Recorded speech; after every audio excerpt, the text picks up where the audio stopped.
Hello plantitas, good morning. So this is my Thanksgiving cactus. Timing ang kanyang pag-bloom kasi malapit ang Thanksgiving Day.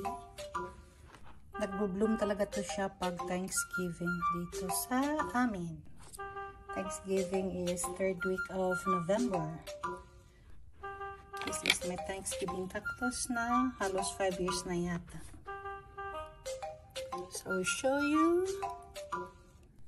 the blooms mula nang siya ay mag-start. So ito ang kanyang bloom na mag-start pa lang. Napakaliit talaga. Ayan o, dyan siya tumutubo sa dulo ng dahon. Ayan siya o. Ang liit yung nakapink.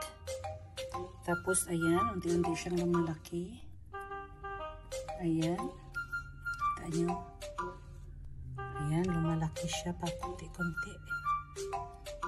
Halos lahat ng dulo ng tanim ay may bulaklak. Pag siya namumulaklak, grabe kadami. Halos lahat ng dulo ay may bulaklak. Ayan.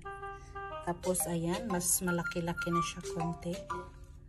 Yan yung kanyang transformation mula napakaliit, parang isang tuldok lang, into this.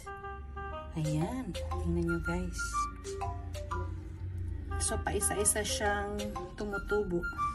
Pag sabay-sabay sila, syempre sabay-sabay din silang malalanta. So, ito ang kagandahan ng tanim na to kasi ano siya, hindi sila sabay-sabay na mag-bloom paisa-isa. So, marami pang pa-bloom pa lang. Yan, tingnan nyo. Ang dami pang maliliit. Yan, ito pang isa, oh. Parang kalalabas lang yan sa dulo ng dahon. Ayan. So, ito na yung unang nag-bloom. Tingnan niyo kung gaano siya kalaki. Kumpara doon sa isang dot lang. Ayan.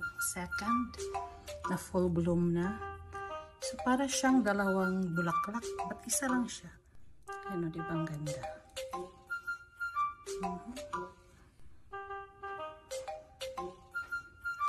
At ito ay paano pa siya pag full bloom. So, yan lang, plantitas. Thank you all for watching. Bye-bye.